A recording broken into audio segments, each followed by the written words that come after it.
سے پیسہ اکٹھا کریں کیونکہ وہ آپ کی پالیسی متاثر کر سکتا ہے. فورن فنڈنگ یہ ہے کہ آپ کسی ملٹی نیشنل کمپنی سے پیسہ اکٹھا کریں. مثلا نیسلے ہے, اگر آپ اس سے پیسے لیں تو یہ آپ کی پالیسی متاثر کر سکتا ہے. اس لیے یہ اس کو یہ پروہیبٹڈ فنڈ ریزنگ ہے. اور فورن فنڈنگ یہ بھی اب انہوں نے 2017 کے بعد قانون بنایا کہ فورن فنڈنگ یہ ہے کہ اگر بیرون ملک کوئی کمپنی سے بھی پیسہ لے تو وہ غلط ہے. ہمارے سارے پیسے یہ جو ساری رپورٹ آئی ہے یہ ہے 2012 کی.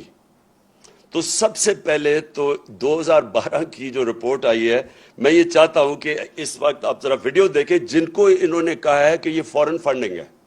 میں ذرا چاہتا ہوں کہ یہ ذرا ویڈیو چلائیں تاکہ آپ سب دیکھیں کہ کس کو کہہ رہے ہیں کہ فورن فنڈنگ ہے.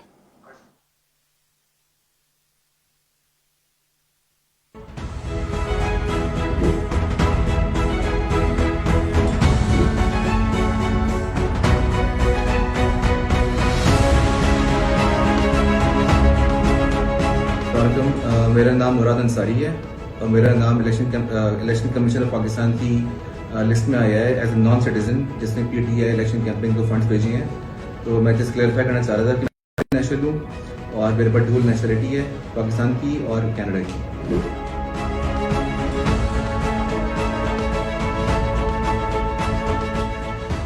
میں نے سوشل میڈیا پہ ایک لسٹ دیکھی جس میں فورن نیشنل ڈونرز کی لسٹ میں میرا نام بھی انہوں نے شامل کیا ہوا ہے, جس میں مجھے بڑی حیرت ہوئی. اور میرے نام کے آگے انہوں نے لکھا ہوا ہے ناٹ پاکستانی. میں الیکشن کمیشن اور سارے پاکستان کو یہ بتانا چاہتی ہوں کہ الحمدللہ میں پاکستانی ہوں, پاکستان میں پیدا ہوئی ہوں, پی ٹی آئی سپورٹر 1996 سے ہوں.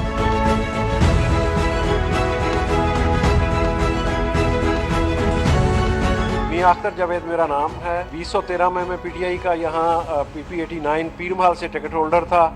میری کمپنی زین کاٹن پرائیویٹ لمیٹڈ 1992 میں رجسٹرڈ ہوئی تھی فیصل آباد میں, جس کی رجسٹریشن اور ڈاکومنٹ سارے میں نے دکھائے ہیں. میں نے پارٹی کو 10,000 روپے چندہ دیا تھا جو کہ انہوں نے, ابھی میرے دوست نے بتایا کہ آپ کا نام فارن فنڈنگ میں آ گیا.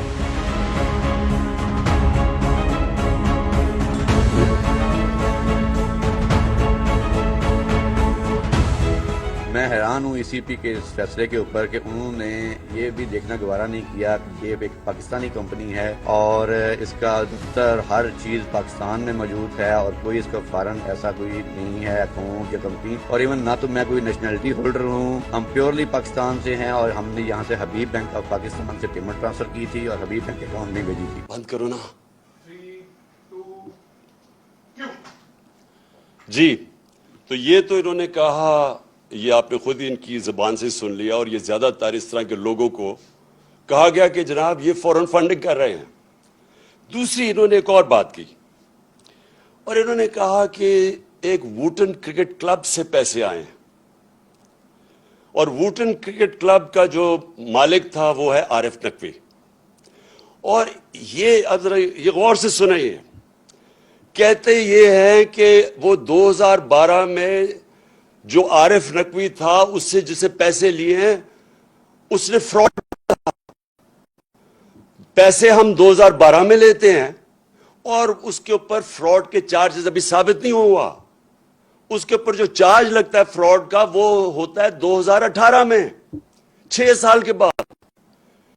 جب ہم نے عارف نقوی اس سے جو میرے لیے کھانے کیے, ایک کا دبئی میں کیا تھا اور ایک یہ انگلینڈ میں ووٹن کرکٹ کلب, ایک میچ اس نے کیا تھا, میچ فیسٹیول تھا, اس کے بعد کھانا کیا تھا جس سے پیسے اکٹھے کیے تھے. تو میں پہلے یہ سوال پوچھتا ہوں کہ کیا مجھے خواب آئی تھی کہ 6 سال کے بعد عارف نقوی کوئی اس کے اوپر کوئی فراڈ کا چارج لگے گا؟ اور پھر ایک فائنینشیل ٹائمز کے انڈیکس کو لے لیتے ہیں یہ, اور فائنینشیل ٹائمز کا وہ جو ایک اس کا آرٹیکل ہے, لیکن فائنینشیل ٹائمز کے آرٹیکل کی وہ جدھر اس نے $20 بلین نواز شریف کو اور شہباز شریف کو اسی آرٹیکل میں لکھا ہوا ہے, وہ جو دیا تھا وہ میں حیران ہوں کہ ام حریم کو اس چیز کا پتہ نہیں چلا. اس کو یہ تو پتہ چل گیا کہ انہوں نے پیسے اکٹھے کر کے $2 بلین دیے ہیں تحریک انصاف کو, لیکن جو ان کو رشوت کے پیسے دیے تھے ان دو بھائیوں کو 5 ارب روپیہ, وہ تو کسی کو نہیں پتا چلا. تو دوسری میری بات یہ کہ اس میں کوئی چیز انلیگل نہیں تھی, غیر قانونی نہیں تھی. اس کی کمپنی, اس نے پیسے اکٹھے کیے, اپنی کمپنی کے ذریعے ہمیں بھیج دیے. 2012 میں بیرونی کمپنی سے پیسے آ سکتے تھے قانون کے مطابق. 2017 میں یہ قانون آیا کہ کمپنی کے ذریعے, بیرونی کمپنی کے ذریعے پیسے نہیں لے سکتے. تو میں یہ سمجھنا چاہتا ہوں کہ ہم نے کیا غلط کام کیا اس میں, کون سی غلط کام اس میں, کہ کون سی چیز تھی جو اتنا زیادہ الیکشن کمیشن نے کہا جی فوراً فنڈڈ اور ایکشن لینا چاہیے. اور پھر ایک اور انہوں نے چیز کی, تو میں چاہتا ہوں میری قوم یہ پوری طرح سمجھے. انہوں نے کہا عمران خان کو ڈسکوالیفائی کرنا چاہیے کیونکہ اس نے دستخط کیے تھے ان اکاؤنٹس کے اوپر 2012 میں. میرے پاکستانیوں, آپ سب کو سمجھ آنی چاہیے کہ کیا فرق ہوتا ہے ایک ایفیڈیوٹ کا اور ایک سرٹیفکیٹ کا. اب سب کو پتا ہونا چاہیے کہ اس میں فرق کیا ہے. ایفیڈیوٹ آپ وہ دیتے ہیں جو شہباز شریف نے عدالت کے اندر دیا تھا کہ میں انڈر اوتھ یہ کہتا ہوں کہ نواز شریف واپس آ جائے گا. اس کو ایفیڈیوٹ کہتے ہیں. ایفیڈیوٹ وہ ہوتا ہے جب اگر میں اپنی پراپرٹیز بتا رہا ہوں الیکشن کمیشن کو کہ میری کون کون سی پراپرٹیز ہیں, یا اس کو جب اپنے کاغذ درج کرواتے ہیں تو تب آپ ایفیڈیوٹ دیتے ہیں کہ یہ ساری پراپرٹیز میری ہیں اور میں اس کو ایفیڈیوٹ دے رہا ہوں. سرٹیفکیٹ کا بالکل مختلف مطلب ہے. اب میں شوکت خانم, میں آپ کو مثال دیتا ہوں. شوکت خانم کا سالانہ جو کہ بجٹ ہے وہ تقریباً 16 ارب روپیہ ہے. میں ہوں چیئرمین بورڈ کا. میرے سامنے وہ آتا ہے بجٹ, وہ سائن کروانے کے لیے جو یہ سرٹیفکیٹ جو جس کی یہ بات کر رہے ہیں, شوکت خانم کا. اکاؤنٹنٹس ہوتے ہیں ہمارے, انہوں نے پورا دیکھا ہوتا ہے, پھر وہ آڈیٹرز وہ دیکھتے ہیں اس کو, پھر وہ مجھے بیٹھ کے کہتے ہیں کہ جی ہم نے یہ سارے اکاؤنٹس دیکھ لیے ہیں تو اب آپ اس کے اوپر سائن کر دیں. اور جب میں سائن کرتا ہوں تو میں یہ کہتا ہوں کہ to the best of my knowledge, جہاں تک مجھے پتا ہے یہ اکاؤنٹ ٹھیک ہے, کیونکہ میں ان کے اوپر رلائی کر رہا ہوں. میں نے تو 18 ارب کی کوئی کاؤنٹنگ نہیں کرنی, میں تو اپنے آڈیٹرز اور اکاؤنٹنٹس کے اوپر کہوں گا. تو یہی وہاں ہوا, اس پہ لکھا ہوا ہے کہ جب انہوں نے میرے سامنے یہ پیش کیے تو میں نے کہا جہاں تک مجھے پتا ہے یہ ٹھیک ہے, اور سائن کر دیا. اس کے اوپر یہ کہ سارے نون لیگ بڑے خوش ہوئے ہیں, یہ شیطان کے چیلے بڑے خوش ہوئے ہیں کہ جناب وہ موقع مل گیا, راستے سے ہٹانے کا اس کو موقع مل گیا. ویسے تو یہ ہٹتا نہیں ہے, جو مرضی کر دو, یہ عوام اس کے ساتھ کھڑی ہو گئی ہے, قوم بیدار ہو گئی ہے, تو چلو اب ٹیکنیکل ناک آؤٹ کرو, کسی طرح کوئی چیز پکڑ لو. ان لوگوں کو شرم آنی چاہیے, شرم آنی چاہیے ان کو. یہ جو پرائم منسٹر یا کرائم منسٹر اور اس کا جو ابھی بیٹا وہاں سے ہٹایا ہے پنجاب سے, 24 ارب روپے کے ان کے اوپر کرپشن کے کیسز تھے. یہی الیکشن کمیشن تھی, انڈر ٹرائل تھے دونوں. اس الیکشن کمیشن کو شرم نہیں آئی کہ 2 انڈر ٹرائل 24 ارب روپے کے کیسز, اور اس الیکشن کمیشن نے اجازت دی اس کو الیکشن لڑنے کی. کون سے دنیا کے ملک میں اس طرح کے چوروں کو الیکشن لڑنے کی اجازت ملتی ہے؟ کدھر تھا یہ الیکشن کمیشن تب؟ ایک ایک چیز ڈھونڈ کے آپ بتا رہے ہیں جی وہ کسی نے کوئی $100 دیا, فوراً فنڈنگ ہو گئی. یہ نہیں آپ کو نظر آیا کہ ملک کے ڈاکوؤں کو آپ نے الیکشن لڑنے کی اجازت دے دی ہے, اور آپ نے باقیوں کے دیکھے 60% کیبنٹ ضمانت پہ ہے. کون سے ملک کے اندر ضمانت پہ لوگوں کو الیکشن لڑنے کی اجازت دی جاتی ہے؟ کدھر تھی الیکشن کمیشن تب؟ اور ان کے ساتھ مل کے مجھے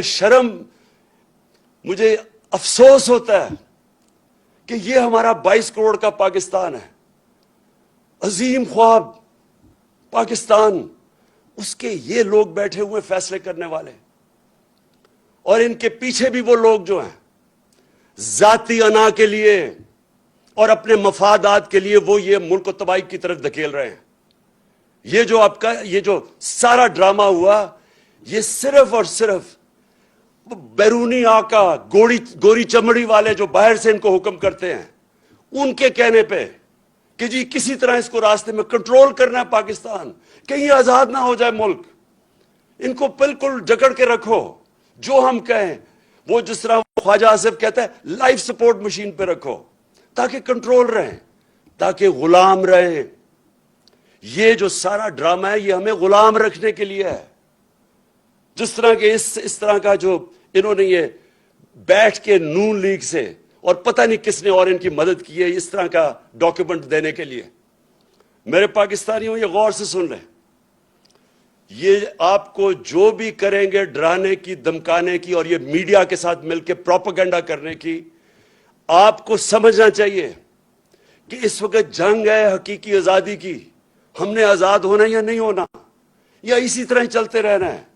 پیچھے سے ڈوریاں کنٹرول ہوئی, الیکشن کمیشن کبھی آ گیا, میڈیا کے ذریعے کبھی کسی کی پروپیگنڈا کر کے کسی کو برا بھلا کہہ دیا, اور یہ چور جو 30 سال سے چوری کر رہے ہیں یہ ملک کے اوپر بیٹھے ہوئے ہیں. یہ ملک بنا تھا, میں پھر سے آپ ساری اپنی قوم کو جگانا چاہتا ہوں, لا الہ الا اللہ اس کا نعرہ تھا, کوئی نہیں ہے خدا سوائے اللہ کے. یہ ہمیں ان جھوٹے خداؤں یا بیرون ملک کے ان آقاؤں کے سامنے جھکانا چاہتے ہیں, اور یہ کنٹرول کے طریقے ہیں. یہ صرف کہ کسی طرح ہم کنٹرول کر لیں ان کو.